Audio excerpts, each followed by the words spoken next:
who here enjoys coffee, right? The majority of us, right? We all love it. It's our addiction.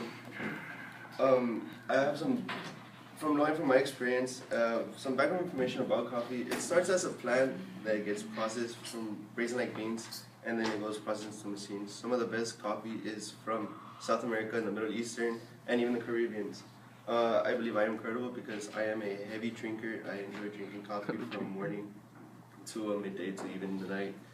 It's just the caffeine I drink. I also believe that sorry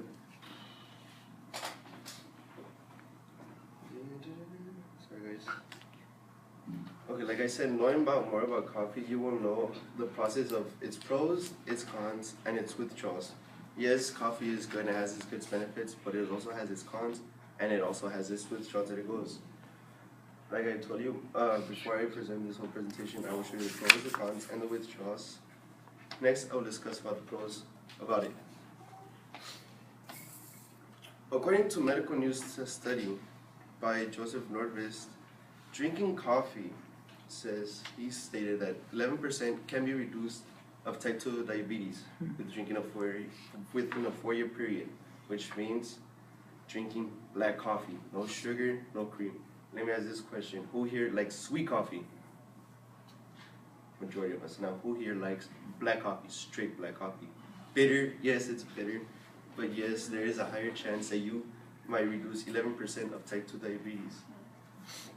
Also, stating that coffeehealth.org states that it works as an energy booster. The chemical that's in the coffee bean, called adenine, is a chemical that enhances a boost, or more like a pre-workout. Now, who here goes to the gym? Instead of taking a crazy pre-workout that's $100 and something bucks for a big jar, you can take a cup of coffee and go to the gym and you'll be straight set. It works, trust me, I know, it works. Now that I told you about the pros, I will talk about the cons. According to WebMed by Kathy Doney, it also raises blood pressure. Caffeine does raise blood pressure due to the fact that many people enjoy it sweet and delicious and creamy. Now, let me ask this other question. Who here enjoys Starbucks? Those frappuccinos, those sweet frappuccinos that we all love and enjoy? Yes, those cause blood pressure. It raises because of the adenine plus the sweets and the sugar. Not also that, but it also disrupts sleep due to the fact that the caffeine it contains. So if you drink a cup of coffee in the night, you won't be able to sleep because you're just like, what the hell? I can't sleep. I have a cup of coffee. I'm wide awake and I'm just looking at the ceiling. It sucks. Yes. Now, the worst of the worst, now that I've told you about the cons, I will also tell you about its withdrawals, the worst. I know this from personal experience. I've made a bet with a friend that I would try to go a week without coffee. It sucks, trust me, it sucks. I was midway through, it was a Wednesday, I remember, and I began these headaches, these pulsing headaches, and I was just like, why am I getting these headaches? And I remember that I was 3 days in without drinking coffee. So that's when I found out I was an addict.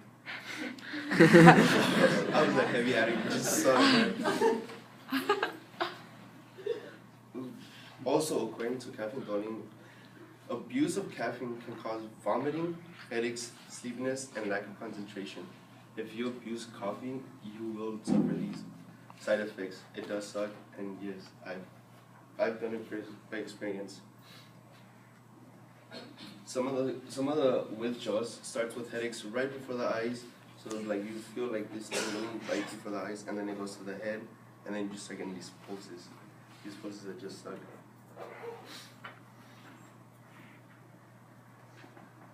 Now that you've known a little bit more about coffee, the way coffee works is just different. So it works like a pre-workout or a Red Bull or Monster. Yes, coffee is good. Yes, we all enjoy it.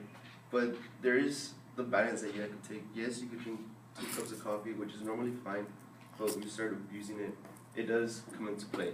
It does suck. Now, the reason why I tell you this is because I've done it. I've done my research with coffee. I've done my own personal experience. And I've felt this pain, so now what I try to do is try to reduce it. And overall, it's just helping. But I mean, who here has a Starbucks app, right? Majority of us have a Starbucks app. We all go there, get our starts, get our free refills. We all love them. Now that I told you about the withdrawals, let's finish it off. Well, let's finish it off, right? My first, what I'd like to review is, now that I've told you about the pros, the cons, and the withdrawals, of how it affects the body and how caffeine works, I've also discussed about the pros, the cons, and withdrawals. I remember I was going through, and to finish it off finally, I remember I was walking down the street to Marshall's, right, and you see these little aisles of frames and those hangers that you frame. And I caught this frame that caught my eye, and it said, "Just give me a cup of coffee, and no one will get hurt. Thank you."